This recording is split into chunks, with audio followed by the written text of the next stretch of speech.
Hey, Adam, welcome to the show. As a way of getting started, give us a little background on yourself. Absolutely. Thanks for having me, Brian. So I'm Adam. I'm originally from Wollongong, Australia, which is about an hour south of Sydney on the coast.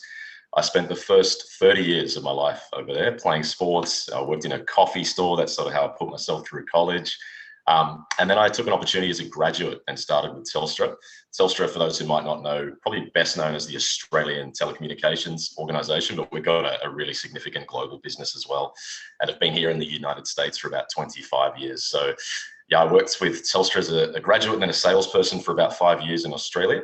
And then I was fortunate enough to have an opportunity to move to London in the UK to take on a role in our international part of the business.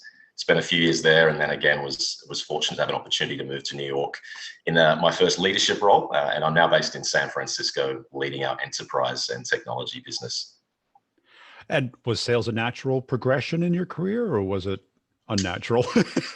I think it's a really interesting question, right? On reflection, I would say yes. At the time, it was an absolute no.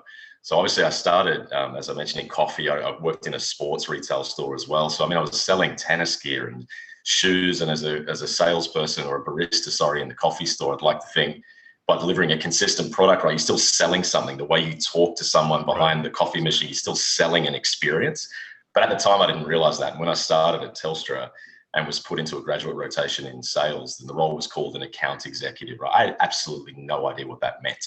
And when somebody told me that was sales, my first reaction was, I'm not a salesperson. And I thought, yeah, real estate sales or a used car salesman. I must have had this stigma in my mind from growing up for some reason in Australia, for whatever reason. But then I think I learned very quickly that actually this is something I really enjoy, right? Getting the exposure to so many different types of people, different customers, particularly interesting in the telecommunications space because everybody utilizes telco and technology. So you get to see a real breadth of organizations. So I think now it's for me, I'm like, yeah, I genuinely believe sales is where I should be. But at the time, I was almost very much anti, which is quite interesting now to reflect on.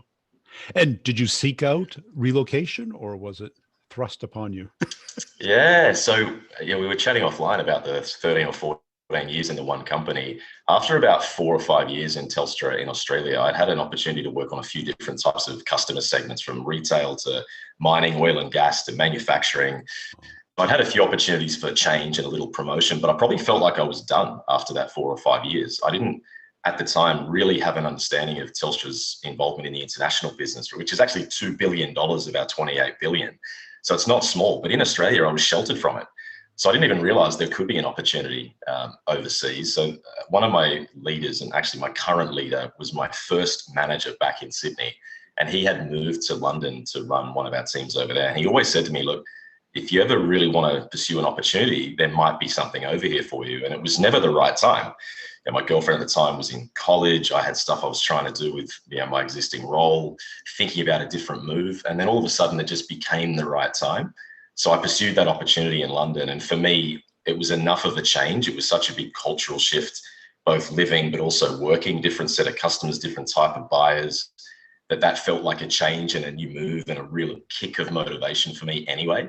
So I took the opportunity to move over there. And I would never have thought 8 years later, I would have spent more time now overseas than in Australia working for Australia's biggest organization, but I wouldn't change it for the world. And was that natural? Because I can't, that is exactly halfway around the world, right? Yeah, totally. Sorry, which bit is natural? Uh, going from selling in your home country to now, Yeah. the, So the language is there, but the culture is very different. absolutely. And I probably didn't realize that at the time. I think there's probably two things. One, for me, it was unnatural in a way because I mentioned I'd lived in Australia until I was 30 years old. I grew up in a single parent household. We didn't have a lot of money. I never really traveled. So I hadn't actually gone outside of my home state of New South Wales until I was 26 years old. And I think I went overseas for the first time the very next year. So fast forward a couple of years later, to be relocating and moving to London for a guy that spent 30 years of his life in the one smaller city in Australia, not even one of our big cities, was a very big cultural shock. And I must admit, when I got there and I got off the plane and got to my hotel room, I think I was in tears for the first couple of hours because it was just very overwhelming. And then from a work perspective, I mean, I went from being in Australia, we're the incumbent telco. We have the market share. And so I think that comes with a certain mindset. In Australia, with a Telstra business card, you can probably get a meeting with most CIOs, right? Most C-level people. Absolutely. In the United States, it's, we joke about it because it's getting much, much better, but it used to be that we got confused a little bit with Tesla. Like, you guys make the cars. Like, no, that's absolutely not us. So so going from that incumbent sort of mentality to having to be an absolute challenger in a new market where you're competing with the big incumbents of Europe, that was very different in the way I needed to think as a salesperson. And maybe some of the success that I'd had in Australia, maybe some of it carried over, but it definitely took a big mindset shift and curiosity to learn and understand how different types of buyers in different parts of the world like to operate. So definitely not natural, but a really steep and fun learning curve. Yeah, because, was it that first kind of overwhelmment? And when did it turn into like that adventure type high? Yeah, on reflection, it doesn't take much. I mean, I think I was texting my current boss who was working over there. That's not who I went to work for, but he was there with a couple of other people I had known from Sydney who had also moved to London. I was texting them to let them know I'd arrived. I was probably crying under my pillow or something. And they were like, Adam, get out of bed, come down. We're on the River Thames. We're having a couple of pints. Come and spend the afternoon with us. And I almost didn't go, but I did. And I obviously spent a little bit of time with them. I was staring at St. Paul's Cathedral and the bridges of London and looking at the river, enjoying a beer in the sunshine. And I think it was very quick to, still a sense of overwhelming kind of what have I done, but I relaxed almost instantly and just felt, you know what, this is a pretty incredible experience for a kid from Wollongong in Australia who never thought he'd do anything outside of Australia. So it didn't take too long. And what was the motive to get into leadership? Yeah, I don't know if I've got an amazing answer on that. I think from a younger age, like in my sporting teams and everything, I was always kind of, I either played in a position that was like one of the leading positions in the rugby team, for example, the playmaker, the quarterback, so to speak, or in some of my cricket days, I was playing as captain of the team. And I always felt when I was in a position of leadership, I felt like it got the best out of me. I felt actually like when I was maybe in the cricket team, not as captain, I was a little bit more of a personality, not as in a negative way, maybe a little bit too much banter, a little bit testy. And I don't know, there was just something that came with that sense of responsibility all of a sudden and accountability that you've got to be the one setting the tone for this team as a younger cricket player that I don't know, there was something there that I kind of gravitated towards and thrived off.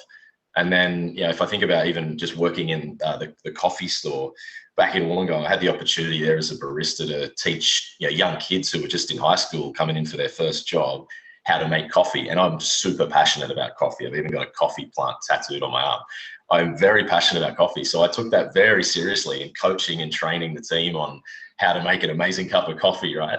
I think it was just naturally in me. And I'd like to think in the individual, like the sales roles that I've had over time in Sydney and London, that I've always tried to operate in a way that showed leadership. And as the salesperson in front of the customer, at the end of the day, you should know more about that company than anybody else. It's your job to bring everybody in your organization to the table for that customer and help them understand why it's important and how they can play a role to enabling that customer's success. So I've always tried to take that approach. And I think at the end of the day, for me, it came to actually, I do really enjoy that coaching and responsibility and accountability for helping others, which I didn't realize for a long time. For a long time, I thought this is all about me. I'm the sales guy. I've got to look good. Yeah. And that took a bit to break. And that's it. And the people who seem to go into leadership because they think it's the next thing, or they should, or the title, or they want to be in charge, those people don't seem to do as well. Like what you described about the rugby thing, it's like the third time in 3 weeks I've heard about rugby players going into sales leadership. Really? Yeah. Yeah. Look, I think there's so many analogies with sport and leadership, I think. So, and I enjoy that side of thinking about even building a team and taking a little bit of a sporting analogy to it. Well, that's it. If you just think about rugby, it's physically coupling, never mind, mentally coupling, right? Absolutely. Yeah. It's as coupled as you get, right? You're interlocked and you got to work together and there's a union there. 100%. Yeah. And how long did it take to get natural at selling or at leadership, because you go from the individual contributor where it is thinking about yourself. You got a number, you got accounts, it's very quantifiable. Leadership is a little bit fluffier, yet there's still that accountability to it. Yeah, it's a really interesting question. For me, I think I struggle a little bit, or have done, in transitioning from that individual contributor to a leader, because I'm very much naturally a perfectionist, and that's really hard, right? But also, there's something in my mind, and maybe it's to do with my upbringing, right? Like, my father left when I was 2 years old, so I never really had a relationship with him. And sort of reflecting on that over years and getting to know myself a little bit better as a little bit of an older guy, yeah, maybe there was some sense of me not being good enough or something. There's just something there that I'd always taken forward, of not feeling like anything I was doing, not everything, but to a degree, was not quite good enough. And that's worked to drive me on in thinking about, all right, I can always stretch myself, I can always do better. But sometimes feeling like you're not doing something good enough and being a perfectionist, that just doesn't work, right? That's a little bit of a head-to-head dynamic. And for me, it was about, I can't continue. I mean, I couldn't probably continue in an individual sales role to be that much of a perfectionist, to be so intense about everything all the time, because you just burn yourself out. So, and moving into a leadership role, you certainly can't be like that, right? And end up creating a team of people that think and feel exactly the same way, and that level of intensity. So yeah, for me, it was so much about trying to just relax a little bit and unlock. And I've had some good feedback along the way, right, from colleagues and leaders and my own team. We run employee pulse surveys regularly where we seek feedback on leadership, and that can be quite confronting and uncomfortable, right? But I think it's necessary. And I've had feedback to say, look, we get it, the perfectionism or the intensity is driving people to high performance, but pick and choose the moments to be intense. Yeah. And that's been a really big learning. And I think when I realized that, it's probably only a few years ago, I had this epiphany of, okay, I don't have to be that intense about everything. And also moved from a role that was maybe a little bit more suits to a little bit more of a tech type company. So a little bit more jeans and t-shirts. And even that, as a bit of a visual, helped me to a little bit of the weight off the shoulders, less intensity all the time, pick and choose your moments. And it's not all about you. It's about the team and your ability now to help give other people opportunities like you've had, as in like I've had with my leaders over time. And that's been the biggest hurdle, the biggest change for my mentality around now how I approach my leadership. Well, that's it. That's the classic first time leadership challenge, is working through people and with people instead of you having the reins on everything. And did you get stuck in kind of maybe micromanagement, or what I heard was do it my way? Was that the challenge?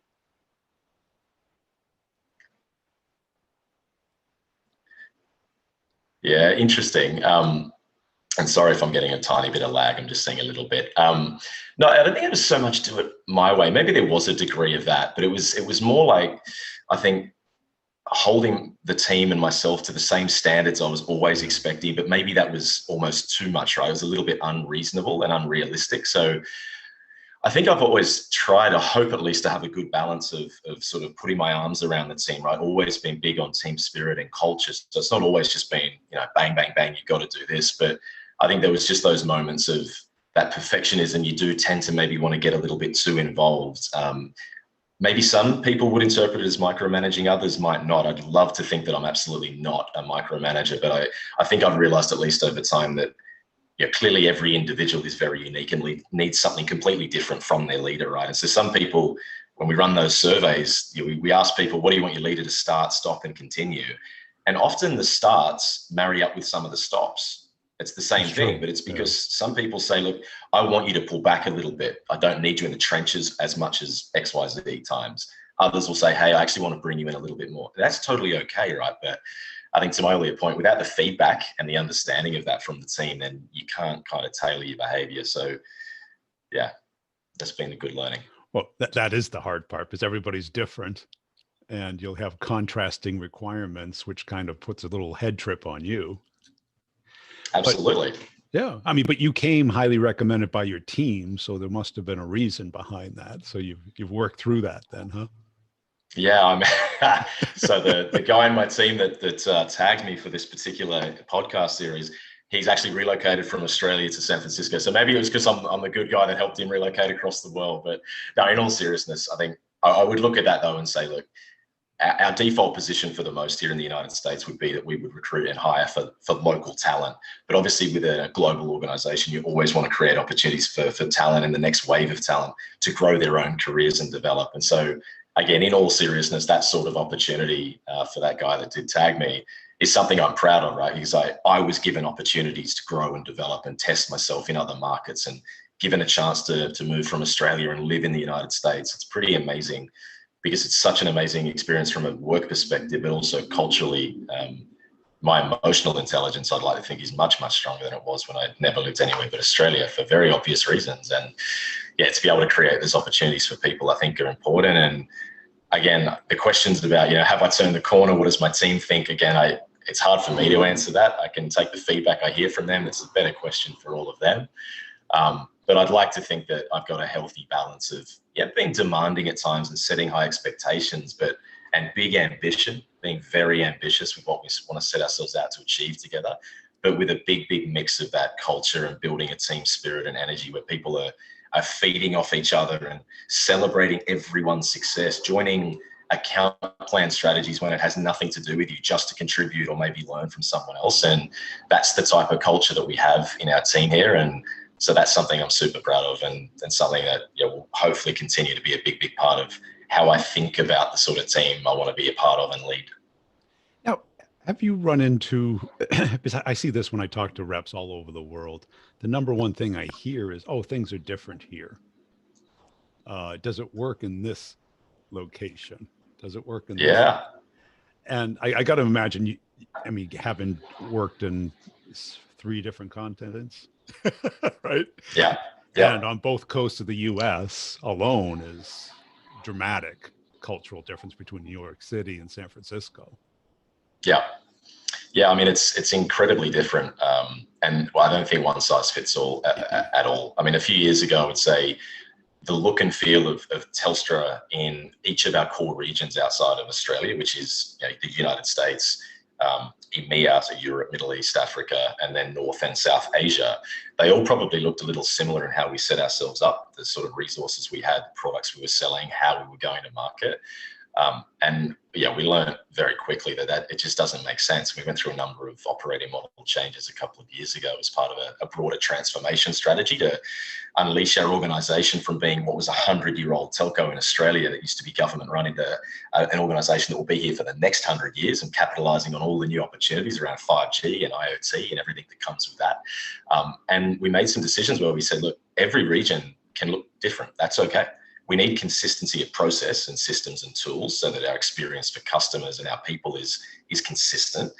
But in terms of how we set up our segments, what sales teams we might have, what products we might choose to focus on, the types of customers we might sell to, absolutely wildly different. In our European business, because of the density of infrastructure around just the UK, for example, it's much easier to have a value proposition, have a conversation with a global multinational to connect all their office locations around the world than perhaps it is for us in the United States, where it's a much bigger geography and we have less infrastructure in the United States. So in the United States, we're doing less of that global managed network for organizations, and we're doing much more of large capacity networks that the software companies like Zoom, like we're on today, might use to actually deliver their services into Asia Pacific, for example. So very different segments that we're going after in different regions, and the product set's similar, but how we position it's very different. The competitive landscape in the United States is wildly different to what it is in Europe, and we have to understand that or we're never going to be relevant to our customers. So absolutely, it's very different across the regions. Now, today, what does your organization look like? Is it individual contributors, or is it managers and managers of managers, or? Yeah, so we just made a few changes a couple of weeks ago to set ourselves up for what are some very ambitious growth plans. So for the most part, I have just a team of salespeople. So I think I've got 12 now, but we've just launched into Canada with our first point of presence or network pop in Toronto. So we just hired a couple of people into Toronto as well. So I will have a manager in Toronto that will sort of own that little bubble and team that we're going to have up there. But otherwise in the United States, it's a team of individual contributors. And what do you look for in reps? Great question. I think consistency for starters. I'm big on, I don't love sloppiness. I just think getting the basics right. Like you've got to get the basic stuff right, like your basic hygiene of being a sales rep, right? And then you've got to be very, very consistent and disciplined about that. But I think for me, the most part is attitude and motivation. I'm a big passionate believer in a lot of our diversity and inclusion initiatives. And one of the big topics that always comes up when you talk about that is recruitment and how we recruit. And so I've got some really passionate views about how we should be recruiting. And I've sort of gone away from your maybe typical situational type interview questions. I'll assume when I've seen a CV and had an initial conversation with someone, I'd like to think, you know what, you could probably do the job. You probably do a good job for us. You've got the right experience. Or maybe you've got only limited experience, but that's okay. We're looking for maybe an earlier entry-level role. But the questions that I focus on, and they're not my questions, I've spent a bit of time on Google pulling together sort of best practice around motivational attitude, psychological questions. I spend much more time on that because I think it gives me a much, much better feel for the true motivations of an individual and how they would come in and build on our culture that we have and contribute to that. And so I would hire much, much more on the side of attitude, energy, someone we feel like could learn the product set, learn the technology, but it's going to come in and just have the right way to go about things. And also listening. I think we've all probably worked with salespeople who maybe this is the stereotypical salesperson I had in my head as a kid in Australia, but someone that just doesn't shut up. They just talk and talk and talk. The amount of time in my, many years ago, I've sat in meetings and heard customers say some things that were like, wow, that's a light bulb moment. We should explore that. But because some people are just talking so much, they don't even hear it. They don't take that on, and you genuinely miss opportunities to unlock something that could be pretty amazing, right? So that ability to listen and be really curious and ask amazing questions and just take stuff on board and not feel like you've got to have an immediate response. That's hard to do, I think. But yeah, I certainly look for that as well. And let's dig into that motive. What types of motives do you appeal to you? I think ambitious people that, even if it's a stretch, I use the Google analogy that they use for their objectives and key results, right? If you're hitting 100% of your objectives, then you weren't ambitious enough. You should be hitting maybe 80%. Having that aspiration of what you want something to look like, what you want to achieve together, I think that is really, really important. So someone that's got ambition and is willing to put themselves out there and say, this might be a tiny bit unrealistic, but I'm going to have a crack. I'm going to go at it.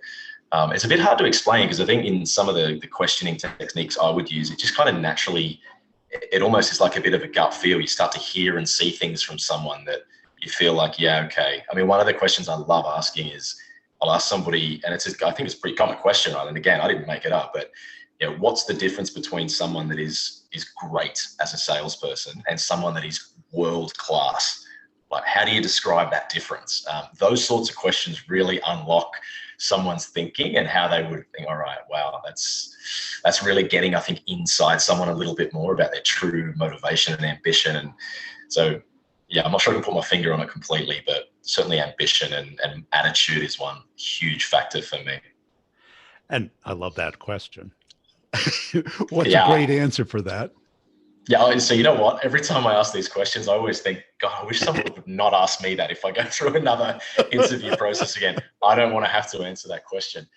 As a sales leader, what's the difference between someone that's amazing and someone that's I'm sure you've seen, that person who just kills it, right? Yeah. And that you competed against them, or you worked with them, or you've seen them at kickoff. Yeah, absolutely.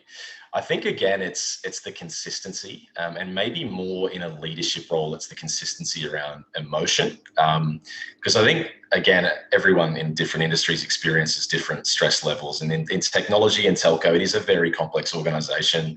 We do run into issues along the way. There's always challenges that pop up. And I think being very consistent in how you respond and help the team navigate through that complexity and bring clarity to people, that's probably one of the biggest things for me, because you could be a great sales leader and manage a team, build a great diverse team that's humming and doing well and hitting their numbers, and you run a tight cadence and a tight operating rhythm. But I think just that ability to bring clarity to people when maybe times are a bit rocky, we're going through organizational change, there's been an update in a strategy, it's your job as a leader to bring clarity to people and help them, just enough information that they understand and could articulate that to a customer, for example, or someone in the market, but not too much information that's overwhelming for them and gets a bit lost. So the ability to just pull out the right information at the right times and remain really calm, that's something that you don't always see in leaders, right? But you really notice it in the ones that are good at it. Yeah, because they tend to let it spill over onto their team. You know, Absolutely. As they say, the stuff rolls downhill instead of. And have you found a way to regulate that for yourself? I would say I'm still working on that. That's probably one of the biggest things for me, particularly if I think about how I operated as an individual contributor or how I operated on the sporting field. My leader at the moment would probably describe me as very passionate, like incredibly passionate. And I think many times that spilt over right into, being too passionate, maybe getting a little bit overly sort of pointed at someone, or just being a little inconsistent perhaps in my level of intensity and perhaps how I responded to something. So that is still a work in progress for me. I certainly still have moments where I feel a little bit bothered by something, or I think something's not quite where I think it should be. And maybe sometimes I don't always message that in exactly the right way. And I think that's something that I'm working on really hard. And I think I have made strides in the last few years. And I think the comments I made about the level of intensity and picking and choosing moments and letting go of the perfectionism a little bit. Someone once said to me, don't let perfection get in the way of progress. That has stayed with me. And I think that letting go has helped me relax a little bit. And that's, fallen over into my team and the way I lead as well, that I'm sure they still describe me as a little intense. But hopefully now it's more so for being driven and helping others to challenge things and disrupt and get stuff done in the organization, and not too overbearing. Cool. Hey, I really appreciate your time today. Where can people go to connect and follow you? Absolutely. Look, pleasure to be here, Brian. I really appreciate the time. Obviously on LinkedIn, Adam Day. Telstra is the organization I work for. Always happy to do these types of things, happy to connect with people. I spend a lot of time with graduates as well, having come through the grad program at Telstra. And certainly, obviously, we're still in the middle of a pandemic. We obviously see hopefully a little bit of light in terms of vaccinations, but I know there's been a lot of impact for people out there in the organization as well. I'm always willing to have a chat. We're growing as an organization, so if people are looking for roles, more than welcome to hit me up. We've just announced recently that we've launched into Canada. We have a little team starting in Toronto that's going to go really hard at helping Canadian organizations connect and build their network infrastructure into Asia Pacific. So there'll be opportunities there. But I would say pick up the phone, have a conversation, whether it's about business related, personal, diversity and inclusion, being an ally. I'd love to build out my network as well. So thank you for the opportunity again, Brian.